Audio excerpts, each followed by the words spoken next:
What is up, IDP Army fam? It's your man Jordan Rains. Back again, y'all. The season is coming quickly. We are going to do some rankings updates. So today on the show, I'm going to give y'all my updated 2021 fantasy football IDP rankings for defensive backs. So let's get to it. Check the mic and make sure it sound right, boys.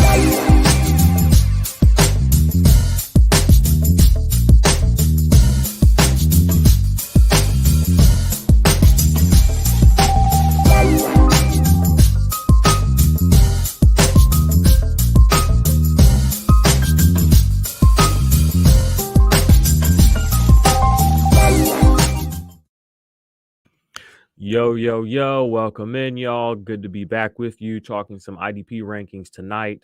Before we jump into that, I am going to go over a little bit of the news and stuff. We did have some big things happen. One, not the least of which was Jameis Winston looked really, really good.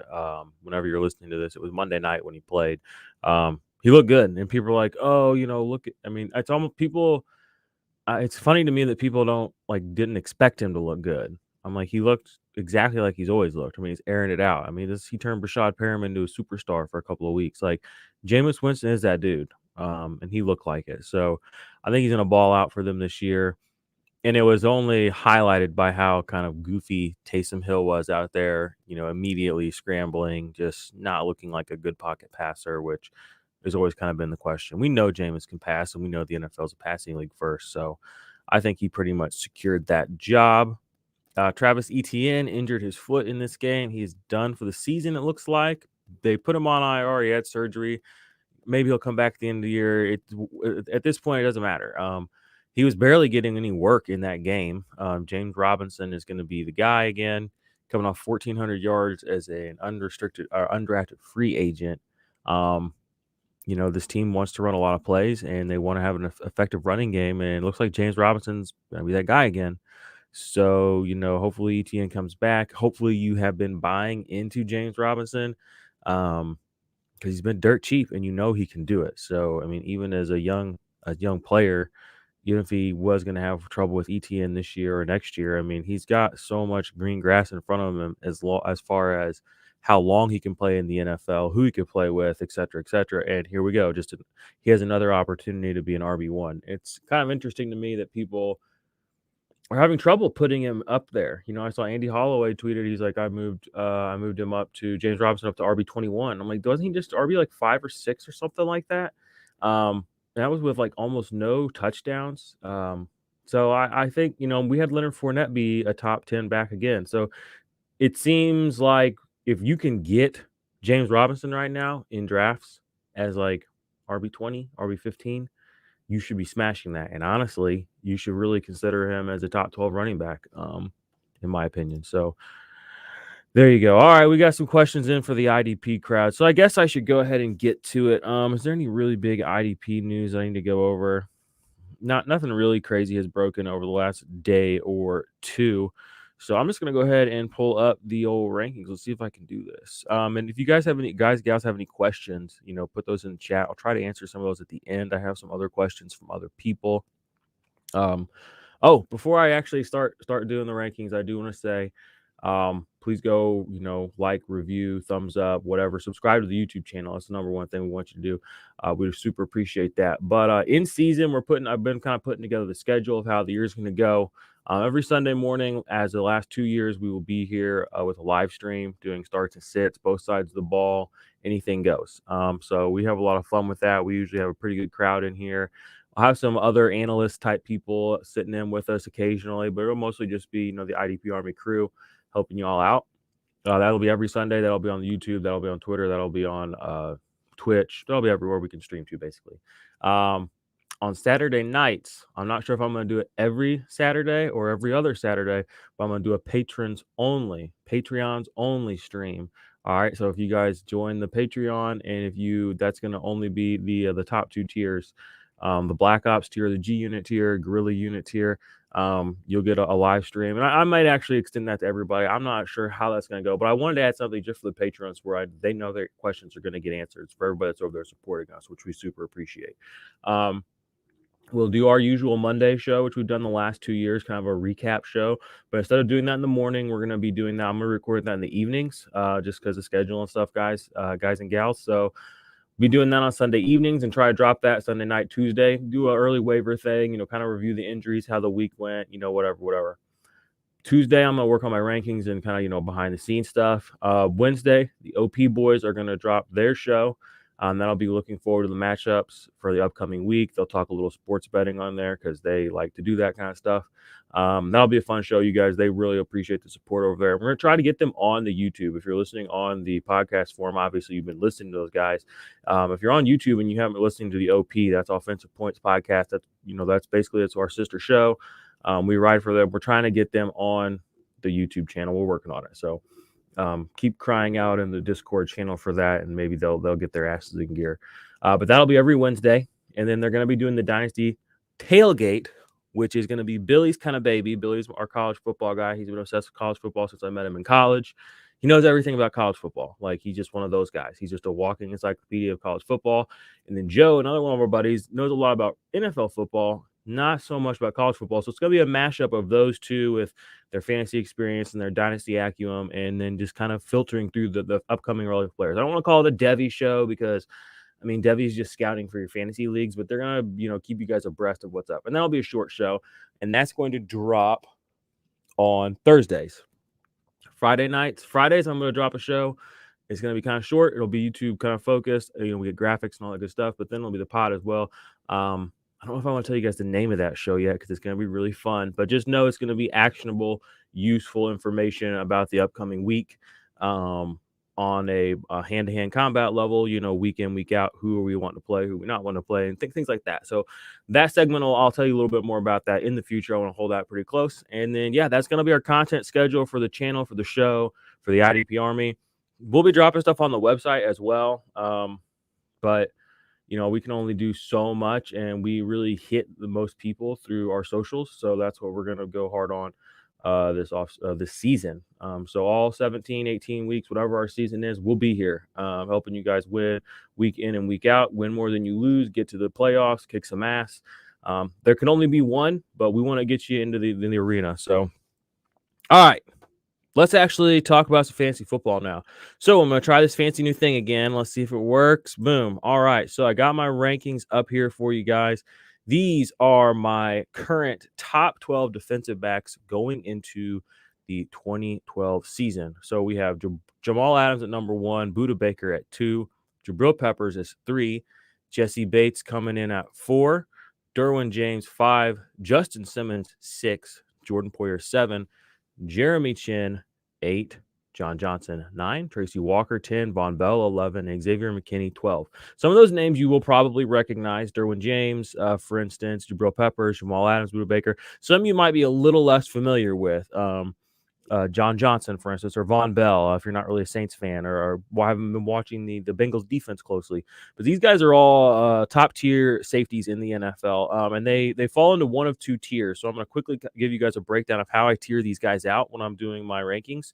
And it kind of helps me decide how I want to put them. So, and I look at their historical data, and I kind of just project what I think they're going to pull off this upcoming year.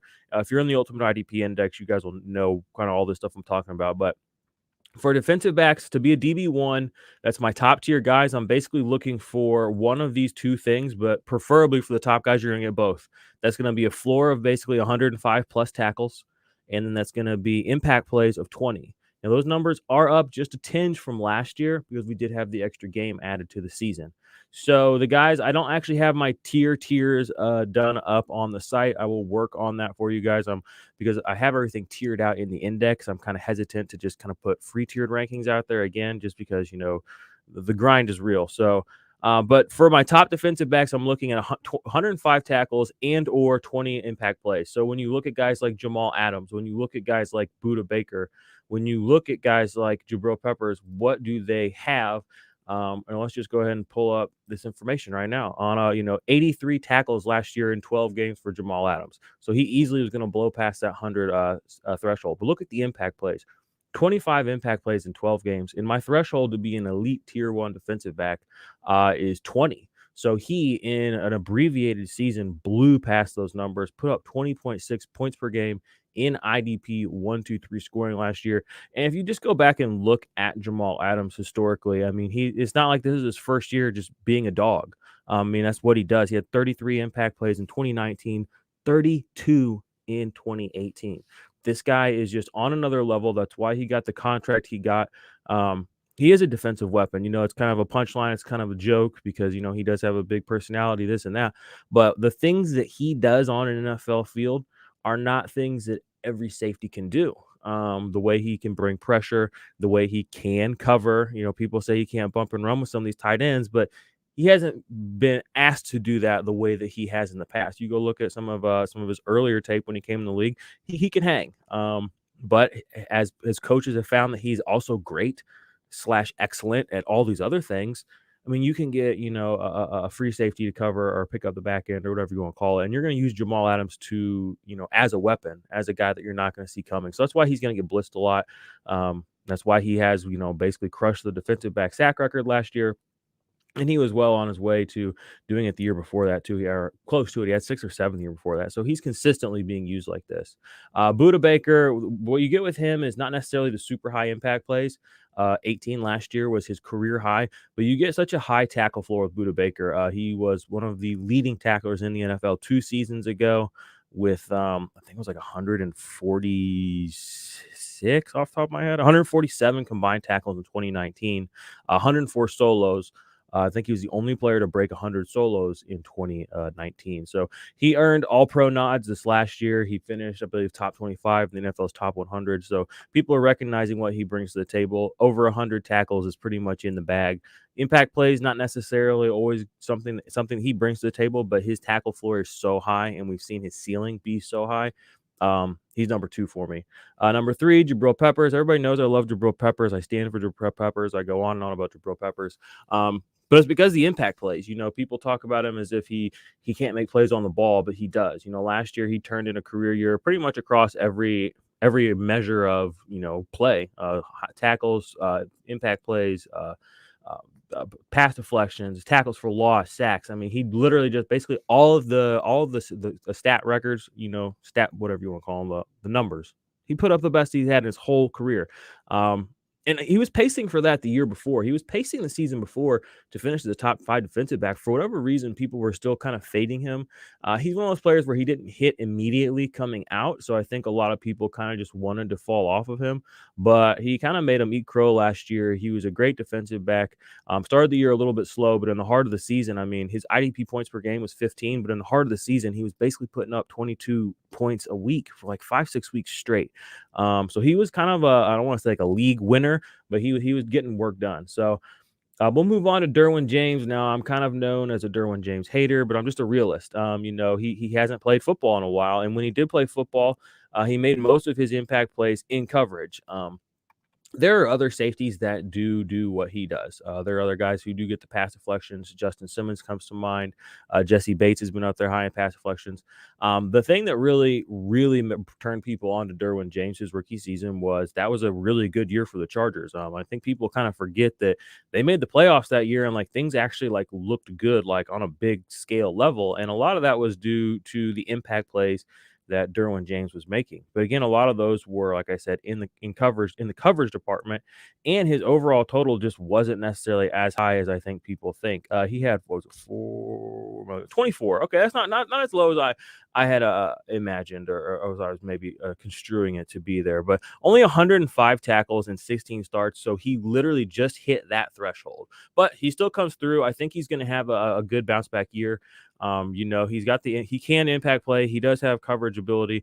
I just like guys that get behind the line of scrimmage. For whatever reason, I prefer a behind the line of scrimmage guy. I prefer guys that play close to the line of scrimmage. Maybe it's just because of the simple fact that, a tackle for loss is a net 4 points and a pass deflection is a net 3. So it just means more to play closer to the line because you can score more. He really has not had high tackle for loss numbers in his career. He did have 3.5 sacks as a rookie, which I find kind of shocking, but only 4 tackles for loss, 3 tackles for loss last year, only played 5 games. So he comes in at 5 for me, though. He's still going to play every snap. And their team is going to be in positions for him to make plays. So I'm gonna try to go through this a little bit more quickly. Got Justin Simmons coming in at number 6 on the Denver Broncos, one of the best safeties in the league. Just consistently high tackle numbers, putting up that 90-95 area every year. This last year, he really came through with the pass deflections. He didn't have a career high in his totals for impact plays, 18, but the year before he did have 21. Yeah, I mean, there's nothing not to like about him. Vic Fangio, anywhere he goes, he has good safeties, and he generally just like makes them better. 5 interceptions this last year for the guy Justin Simmons. That was a career high number, and 15.6 points per game. Not bad for a guy who is, quote unquote, a free safety, but he kind of plays box and free safety. You guys know my little spiel too. I think people overemphasize the importance of playing the box versus playing deep. It doesn't, I mean, just if you can score, you can score. You see these free safeties like Justin Simmons, even Derwin James is playing a lot of free safety. Jesse Bates playing a lot of free safety. Oh, I skipped over Jesse Bates there. But these guys still score. These guys still score. The kind of the demise of the free safety's ability to score is kind of overstated, I feel like. Jesse Bates, I had at 4.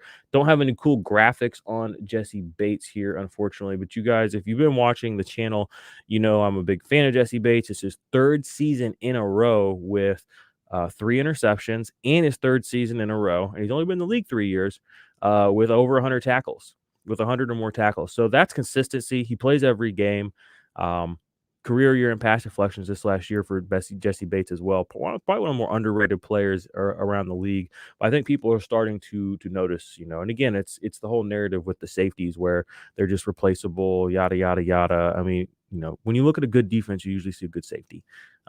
So let's continue here. I got some questions here for some of these guys asking me about Darnell Savage. Man, I'm trying to talk about top 12 defensive backs. Darnell Savage ain't part of that conversation.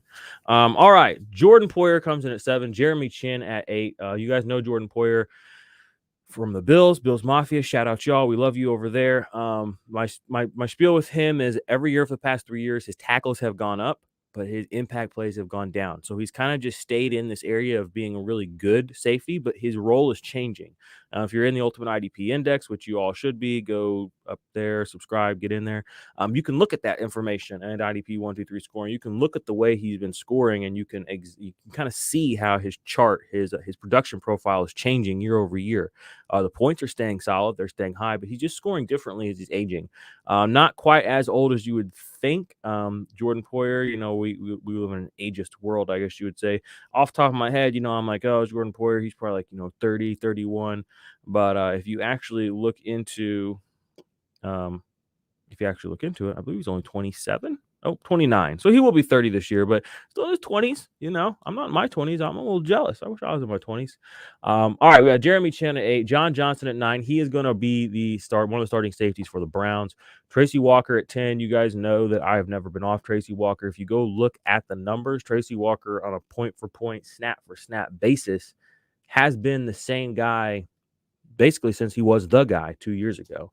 He didn't score as much because Matt Patricia was pulling him off every other snap because Matt Patricia was a moron. Tracy Walker was essentially their best defensive player the last couple of years, and one of their better defensive players, and he was barely able to get on the field because Matt Patricia is a genius. So, Von Bell, Bengal safety. Again, last, if you play IDP at all, or if you don't, what you need to know is that Bengal safeties always score. That's why Xavier McKinney is also on this list, because Giant safeties always score. You can go back the last couple of years. There's been multiple safeties on both of these teams that have been very fantasy relevant. Von Bell had a career high in tackles last year. He broke over 100 for, I believe, the first time in his career. Let me double check that here in the index for y'all. Had 13 impact plays, which was down from the year before. But yeah, a career high by a good margin last year too in tackles, 114. Previous career high was 89. So that's why he's on this list, because we know he can score. In the linebacker situation there is just kind of So these safeties, again, we have years of production. Go back and look at Sean Williams, look at Jesse Bates. Von Bell has a pretty solid path to being a top 10 producer, top 15 producer. I have him at 11 right now. And then Xavier McKinney, I'm not going to give you a whole big spiel about him. I was looking at this ranking. It is pretty bullish. I'm not going to disagree with you, but you got to shoot your shot. And Xavier McKinney looks like that dude.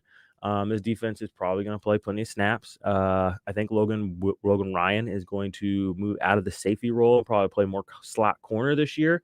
And I think they're going to have Peppers, McKinney, and he on the field. They do prefer to play a little bit more of a one linebacker sort of dealio too with Blake Martinez. So I think Xavier McKinney has a good shot to finish really high this season. If you look at what he was doing last year towards the end of the season when they did bring him in, his impact plays, he was making impact plays. He played limited snaps. I think he only had 3 or 4, but he only played 3 games. So if you get 1 impact play per game, you play 18 games, and that's 18 impact plays. That might not get you into that absolute top tier, again, where you want 20. But to be a great defensive back, that's my tier 2 guys. You can still end up being a defensive back 1, but these are more high-end DB2, DB1. So, you're looking at guys from like 10 to like maybe 18. All you need to do to fall into that quarter category is 16 impact plays. That's just a smidge under 1 a game. I think Xavier McKinney can pull that off. So, reading back top 12 for everybody who's listening on the podcast, we had Jamal Adams, Budda Baker, Jabril Peppers, Jesse Bates, Derwin James, Justin Simmons, Jordan Poyer, Jeremy Chin, John Johnson. Man, there's quite a run of J's right there. Tracy Walker, Von Bell, and Xavier McKinney. So we are going to run a quick little spiel here for the Ultimate IDP Index. Guys, gals, please join the Ultimate IDP Index. Please support the IDP Army. We want to continue to grow and bring you guys cool stuff. Everybody that's in there already, shout out to you guys. We super appreciate it. And I will be right back in just a second and get you these last, my defensive back 2s for 2021. What's good, IDP Army? It's Jordan Rains, and quickly I want to tell you guys today about the big project I've been working on, the Ultimate IDP Index.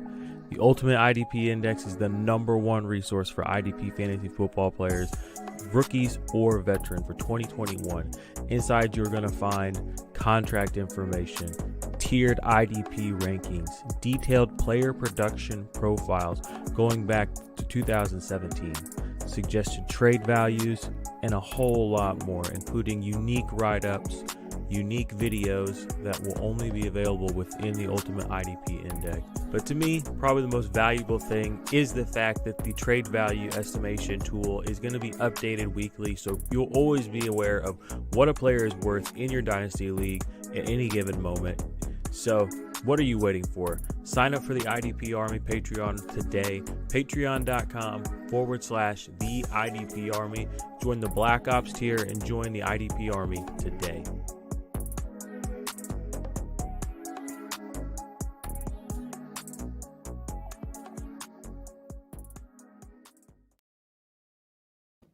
Oi, oi, we are back. It was kind of choppy there for a second. I don't know. I'm hardwired into the internet. I don't know why it does that sometimes, but all right, I'm gonna try to add these back to the stream. Guys and gals in the chat, I do see you over here, and I'm gonna jump into my next 12 players real quick, and then I'll answer your questions as best I can, and give you guys some of your sleepers and all that you're asking for. So let me see if I can do this. Okay. So is it playing? Boom. All right. Oh, yeah. All right. So my defensive back 2s for the 2021 season. Sorry for the little technical difficulties going on here. Why don't you just pause? Why don't you just work? All right, there we go. Number 13 on the year, I have Chuck Clark. 14, Harrison Smith. 15, Landon Collins. 16, Antoine Winfield Jr. 17, Cameron Curl. 18, Taylor Rapp. 19, Kari Willis. 20, Kenny Moore. 21, Minka Fitzpatrick. 22, Deshaun Elliott. 23, Malcolm Jenkins, and 24, I have Marlon Humphreys. So, again, to fall into this defensive back 2 tier, I'm looking at guys that I'm projecting to get around 90 plus tackles, and or 16 plus impact plays. And again, impact plays are going to be sacks, forced fumbles, interceptions, tackles for loss, fumble recoveries, pass deflections, block kicks, things of that nature. These guys are going to be, they could be played as DB1s because of, the variance or the flatness of the flat nature of the IDP to a degree. But you're still going to get more upside from the other guys that I mentioned earlier on the show, the top 12. Granted, some of these guys do have a history of finishing as a high-end linebacker or defensive back 1s. Notably, Harrison Smith, who has finished as a defensive back 1 multiple times, and Landon Collins. Cameron Curl as well did quite well last year, and Marlon Humphrey. So some of those guys have a history of finishing high. They could push their way up into that as the year goes on. we'll kind of just have to see how that goes. So, a couple guys I want to highlight really quick. I want to talk shortly about Antoine Winfield Jr. So, 94 tackles as a rookie. You probably wouldn't know that based on the way some people talk about him. You know, they talk like, oh, he's just a free safety. Again, here's this whole free safety narrative you hear about these guys that just can't produce. 94 tackles is, I mean, who cares what position he plays if you can get 94 tackles? 14 impact plays, not bad. And if you watch the Buccaneers play last year, he had multiple other impactful plays that were either negated by flags or penalties, or that he just missed. I know of at least 2 interceptions that he probably should have come down with. And then he got blitzed a little bit more last year than you would realize. He probably should have ended up with more tackles for loss than he did. Playing on a team with as many guys that get behind the line of scrimmage, though, Devin White, Levante David, Jason Pierre-Paul, Shaq Barrett, it's going to be tough. You know, your competition is stiff to get to the quarterback. Those guys have several All-Pros named there. So he has work cut out for him, but the 94 tackle floor, that's rock solid. I'm not saying he's going to get better this year, but he could, and you could be looking at a guy similar to Budda Baker that can get up there in the tackle department and could year over year trend up in the impact play department as his instincts start to kick in at his position. So I really am bullish on Antoine Winfield. I'm also bullish on Cameron Curl. There is a video that I posted months ago on here. I know other guys in the IDP community tried to fade him. It was really, you thought you sounded smart, in January and February saying, oh, Cameron Curl, he'll be relevant in 2022. Why? I mean, based on what? He was relevant in 2020. At free safety nonetheless. Again with this, oh, well, he's just a free safety, blah, blah, blah. I don't want to hear it. I'm so sick and tired of hearing it. If whoever's telling you this stuff, just stop listening to them, okay? Because these guys, they can score points from the free safety position. Safeties in the NFL right now, too, you see a lot more of movement. You see a lot of guys playing half and half. Harrison Smith playing half strong, half free. Justin Simmons playing a lot of strong and free safety. Jesse Bates playing both. Antoine Winfield playing both. I mean, safety position is one of the most adaptable sort of, it's kind of like a skeleton key. So just this rigid sort of conversation around box safety is just, I'm tired of it personally. So that's that. That's why I got my man Minkah Fitzpatrick up here too. And you will notice I'm not scared to put some cornerbacks up here in my top either. Kenny Moore has earned that right year over year in that slot corner role. He's been scoring points, same thing with Marlon Humphreys as an impact play leader too last year, led the league in forced fumbles. You never hear anyone talk about that. No one ever brings it up. And I'm like, this dude's a corner and he led the league in forced fumbles. Like, that's not normal, but not normal in a good way. Not like in like a that's bad. Like that's some spooky shit. And these guys can get up there in the tackle department too. These slot corners can get up, 80, 90. That's close to what some of these safeties get. So don't be scared to play a corner, and don't be scared to reach for a decent slot corner either. Also, don't buy these people that tell you to stream corner. That's not the point. The point in fantasy football is not to stream anything. Streaming is always a last resort. It should be what happens when everything else fails. Okay. You don't set yourself up to fail. That's my advice. That's my 2 cents. So draft a good corner, and there's plenty of them. Play them every week. You can get them cheap. I just got like Marlon Humphreys and Kenny Moore in like an IDP expert league with some big dogs in the industry, like 25th, 26th round. And we have to play corners because people are so cocky or confident or whatever that they can just stream the position. We're like, you can't just stream 80 tackles and like 25 impact plays at the cornerback position. You can't. You can say you can. You can't. So there's my spiel on that. So Malcolm Jenkins, he is basically playing linebacker in the Saints. He's old as dirt, but I mean, year over year, this guy is just getting impact plays. He's basically like a older discount version of Jamal Adams, the way he rushes the passer too, which is very curious. You will notice they get pressure a lot of different places with the Saints. You saw a lot of Zach Vaughn and Demario Davis just 2 nights ago. Or what day is it? Tuesday? Last night, rushing the passer from that middle linebacker spot. Just these are things you need to know, need to pay attention to. The team, the way the team's structured, the position they play. So yeah, I hope this gives you guys some good information. All right, got some questions over here in the chat. I'm gonna do my best to answer them. Get this out of here.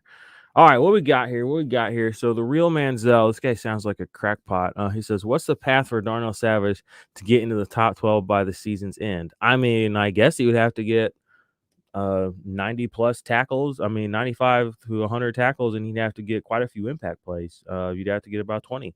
I'm looking at his profile right now on the index. Um, 21 last year. Okay, okay. We're scooting up there. We're scooting up there. What kind of tackle numbers we doing? Oh, 75. See, that's not great.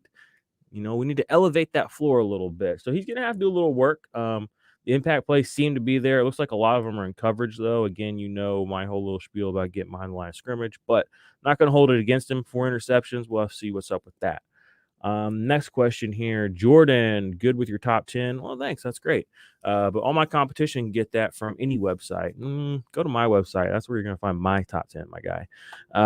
What I'm hoping is that you can help me get those strong safeties that isn't on every website. Okay, that's like Javon Holland, Eric Crisco, Andre Cisco is what he means, and then Jared Wilson. I've been a big Jared Wilson stan the last couple of years. Well, not stand, but I mean, in the start sit show on Sundays, he's always one of those guys that's kind of available as a free safety streamer. I mean, go to the IDP Army website, my dude. We have rankings all the way down for my IDP people. I mean, I go pretty deep. I think I go close to like 75 or 100. But I mean, in fantasy football, you want the best players. The best players are going to be near the top of your ADP, near the top of your draft, near the top of your rankings. Again, where someone's probably told you that you can, manufacture production on the waiver wire. Those people have a lot of time on their hands if they can be skimming through all that shit. And they didn't draft very good either. So don't trust those people. Draft good safeties, draft good defensive backs. They can be had cheaper than you think. And they're worth it. Don't take the ninth fucking linebacker or ninth fucking defense or wide receiver or whatever. Get you a good starting player at your IDP positions. Who's your sleeper DB rookie? I mean, I guess Holland would be a sleeper, but I mean, I don't really. I mean, sleeper wise, I mean, it's pretty much you just look at the draft capital and kind of take whoever's in the best position. Now, I know this Trevor Morig guy has been doing well, or Trevon Morig or Moig, I don't know how to say his name exactly, has been kind of showing out at camp for the Raiders, getting some interceptions and what have you. Raiders have a lot of safeties, but I think that they have a lot of jag safety. So if he's popping, he could be out there and kind of snatch up that job and just be that guy. So I would go with him. But again, I don't know how much of a true sleeper you can call him because wasn't he like a second round pick or something like that? So, but I think he's a good one. Andre Cisco got that. I love Bates, Simmons, Peppers, and Curl. Have to drop one to get a kicker. That sucks, my guy. What kicker are you gonna get? And I would not want to drop any of those guys. I mean, I don't know. That's really tough. If I had to drop one, I mean, I guess you have to drop Curl because there are people out there that believe that he's not going to be useful this year. If that still is a thing, I don't know if it is or not. But he might slip through the cracks. I mean, no one's going to let Peppers float around. No one's going to let Bates or Simmons float around. They might let Curl float around your waiver if you just are like playing that scenario, my guy. So, any more questions in the chat? I got one more here, and then I got another from the YouTube channel I'm going to bring up from a guy from one of our older videos I want to answer as well. Hurricane Lane on... What is this? Why do you have the same name on two things? Des Drunk. All right, whatever. Hurricane Lane says, what are your thoughts on Chris Barnes in Dynasty? Chris Barnes, the linebacker for the Green Bay Packers. I'm not sure, I guess. I mean... what is this? It'll be a second year. I know he's an efficient tackler. He's an extremely efficient tackler, but they brought Devondre Campbell up there. Devondre Campbell is a good NFL linebacker, just in the general sense of the word. Chris Barnes was a good IDP linebacker and, produced a lot of tackles. But looking in the index here, from what I can recall off the top of my head, but I'm going to vet it for you. I don't think he made a lot of impact plays last year. Let me see if I got to turn this filter off first, my folks. Let me see here. Go away. I got another question here. It looks like in the chat while I look that up. Think of any rookie linebackers that will explode in fantasy, potentially to the 10 area. Jamin, Zaven, Jock, etc. I'm going to go ahead and just kind of take the easy out. Oh, I'm looking here. Chris Barnes, last year, impact plays, he only had 7. That's bad, but he didn't play a ton of snaps. So you can balance that out by saying he had 80 tackles, in 420 snaps, which is absurd. You can look at it that way. Or you can also look at it as he wasn't really a big playmaker. 5 of those were tackles for loss, though. And again, for the third time on this show, I'm obsessed with behind line of scrimmage plays. So, all right, to this question from Frank on the old YouTube. Any rookie linebackers will explode. I think it's got to be Micah Parsons. I mean, it's chalky at this point, but there's a broader discussion to be had here. So I've been standing hard for Jalen Smith. That's a known thing.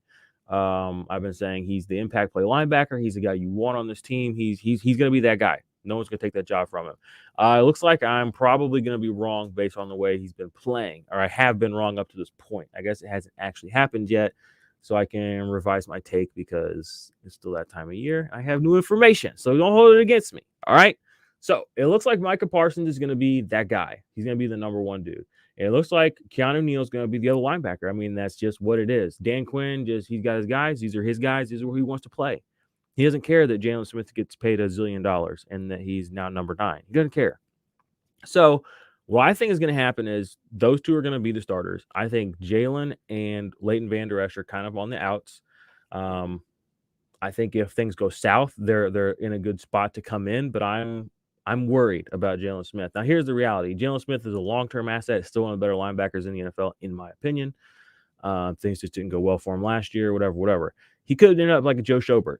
He could get sent somewhere else, and he goes to another team. He's probably going to be the de facto 1. He'll produce because we've seen him produce. So for me, to answer this question from Frank, it is Micah Parsons. After that, it's Davis and then Zaven Collins. You got it right. Jock, I'm a little less about just because I don't know what kind of role they're going to use him in, and because Anthony Walker is a very efficient tackler himself. So that means Jock is going to have to be a proficient impact play guy, and he's going to have to, to make up for that because these tackles are, again, Anthony Walker's a good tackler. I mean, if there's anything you can say about Anthony Walker, it's the guy can tackle. All right, he can tackle. So, hope that answers your question, Frank. Guys, gals, if you're still with me, appreciate it. Make sure you subscribe to the channel. We want to get to 1,000 by kickoff. Got another question here. Thoughts on safety Hamza Nasiruddin? All right, so this is a safety / linebacker, I believe, on Sleeper right now. I like him. So we've had a lot of, this is late in the show to be talking news. We have had some disruption kind of in the IDP world. Carl Lawson and Jared Davis for the Jets have both kind of been hurt. There was a player whose name I apologize, guys. Follow me on Twitter because I will tweet about this. There's a player who has been essentially slotted into that other starting linebacker role to make up for Davis already. I cannot remember his name for the life of me. And then I know that he's a converted safety. As far as this guy who's also a safety / linebacker, I think there's room for everybody. Honestly, I think that this is a team that's going to, at this point, they're just losing guys. So the bodies are going to have to go on the field. It is nice that they have a few guys that are a little more versatile in the center of the field with the safeties and the linebackers that they have. But you don't want to keep losing guys. I know that for sure. So my thoughts on him are, I don't have a strong take, but I think he's going to be a player that will come up in season as a potential. Okay, don't shoot them out. I mean, streamer, if we got to call him that. I mean, I'm not drafting him in redraft right now. I'm not, if he's in dynasty, he's on a taxi squad. He's probably not even wasting a bench spot because I just don't know what's going to happen with him. But that's not to say that he won't be fantasy relevant in season. So I hope that answers your question, my guy, Barry. So if y'all have more questions in the chat, please get them to me because I'm having a good time here with y'all. So I have, Gary, my guy, you're the guy who had the other questions on my Twitter that are on YouTube. So you asked about Damian Wilson for the Jags. I like what I saw from him last night. He looked like he was playing with some tenacity. But I'm, as a talent observer, he played with the Chiefs for a while, and he just couldn't get on the field. So I don't know if that, he could be productive by default. And we have seen that second linebacker for Jacksonville be very productive over the last 3, 4, 5 years. So keep an eye on him. And I would think he could be somebody you could stash probably, but I haven't put him in the index as of yet, and I don't have him ranked very high going into the year. But he's definitely somebody to keep an eye on. You got Nick Bolton and Willie Gay asking about them. It looks like Nick Bolton, again, they're just kind of doing this whole rookie thing where Willie Gay has been getting most of the, from what I've seen, most of the preseason snaps, which I'm assuming he's going to be the starter. It's his second year in the system. They both have the same draft capital for whatever that means. But I think they're going to trust Willie Gay to kind of be that guy. You asked about Keanu Neal. Kind of already said what I think about him. He's a value right now in most of your leagues, I think, because he's probably going to hold down a starting role, assuming he can stay healthy. And yeah, Dan Quinn likes him. Dan Quinn likes to blitz his linebackers too. So there's good, again, for the fourth time, there's behind the line of scrimmage equity there. Kirksey in Houston for the Chargers. Apparently he's been wearing the green dot, so I think that they're going to trust him alongside Zach Cunningham. Now, that being said, I'm not saying he's injury prone, but he is prone to being injured. So you may see a scenario where old Neville Hewitt, y'all know, if you all play IDP, you know Neville Hewitt. That man's a rock star. Old Huey might hit the field. So I'll be stashing me some Huey out here on the low. So Chargers linebackers. All right. So we got Kenneth Murray, Drew Tranquil. Those are the guys they seem to want to run with. I did see Kazir White playing out there last night, or I guess it was last night's game. It was over the weekend. We've been watching football. Speaking of which, sidebar, it's been really awesome that we've all been, like, on Twitter. I say we all, the Twitter fantasy world and whatever. I haven't heard any of that, like, guys, it's just the preseason. Everybody just needs to calm down. Or I'm not even watching football right now because it doesn't mean anything. Like, that shit just isn't around right now.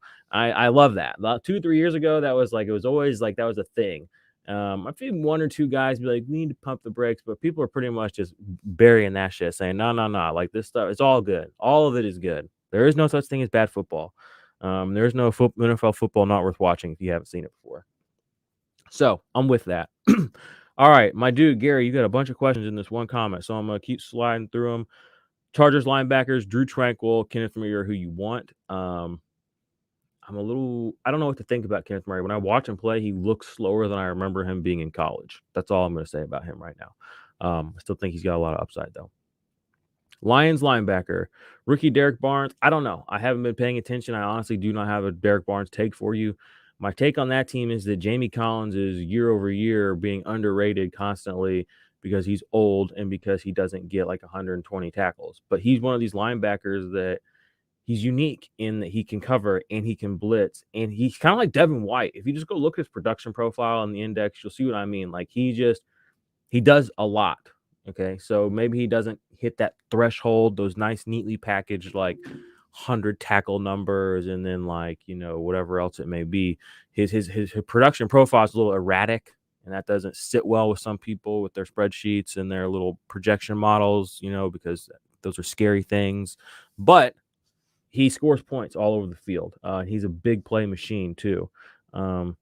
Instead of just like talking about it, I'm just going to look it up here in the index for you because I'd be cool like that. So 32 impact plays in 2019. All right, just to let you know, this year the off-ball linebacker who had the most was 33, and that was Roquan Smith.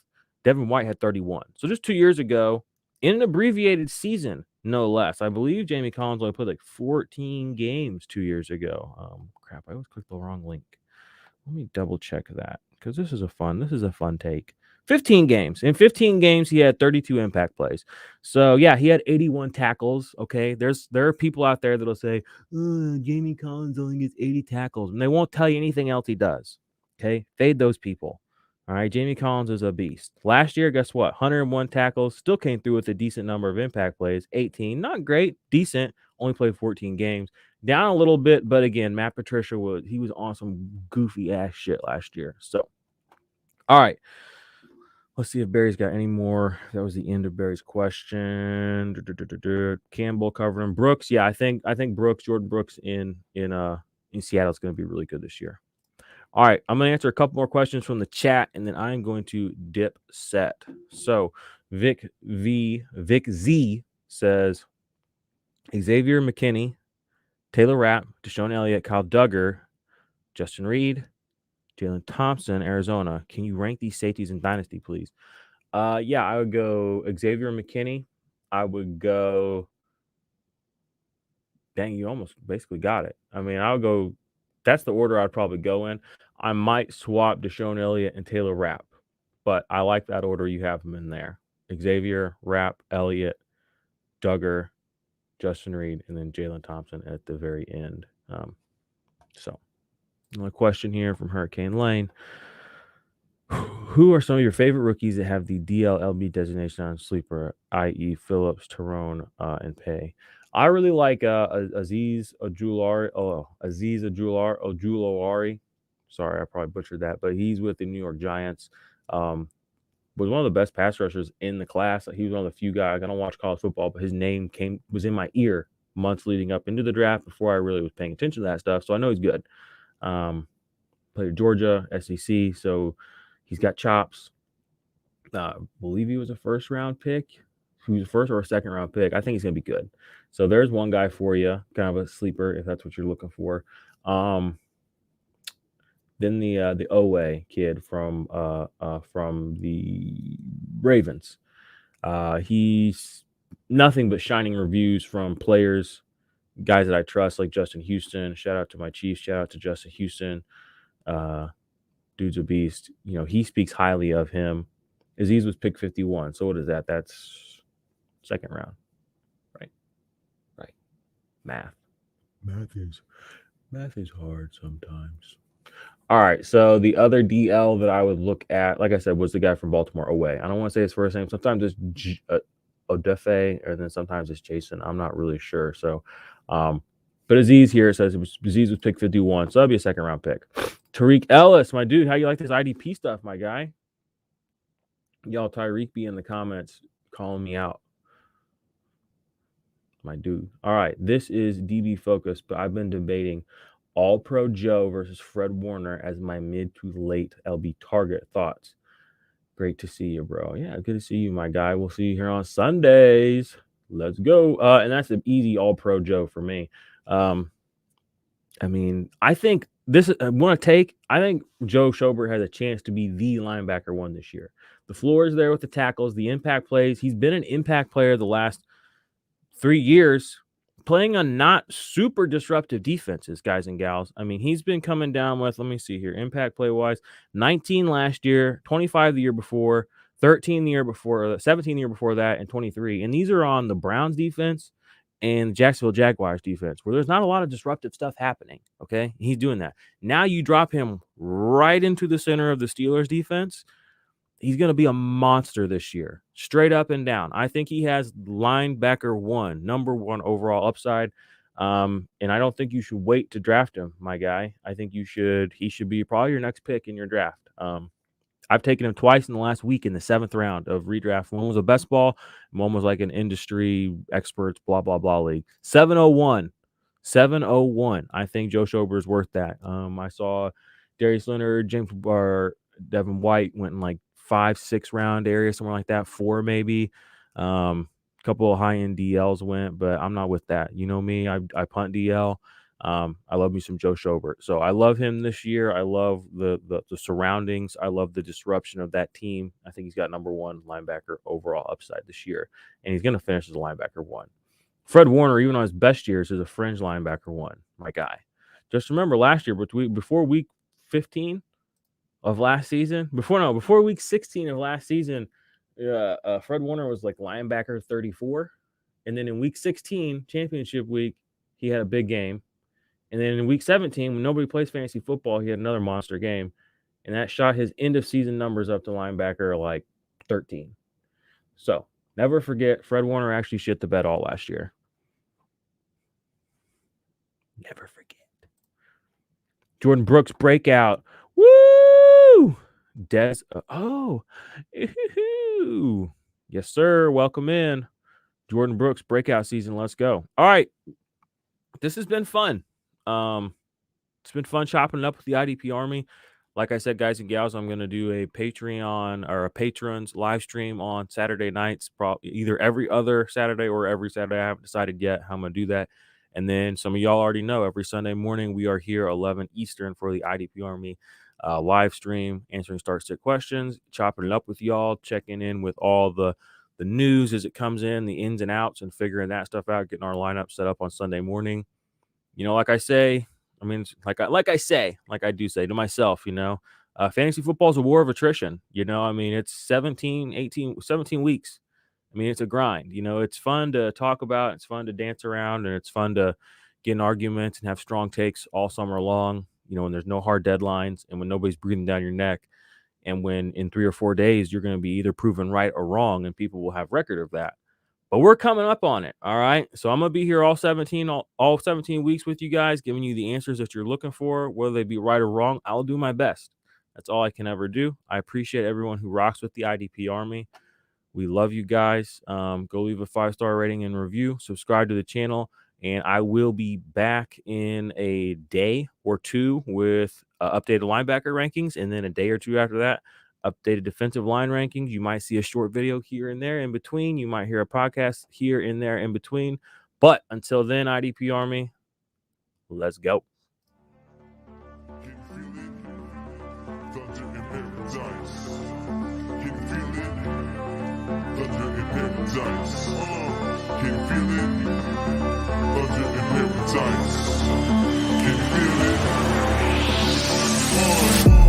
Let the rain hit the sand. Build a house on a rock, got a plan.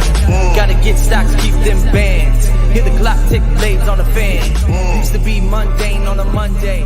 Now you have fun day on a Sunday. Cause you switching it up and you living it up. You ain't getting enough. Now you're picking it up.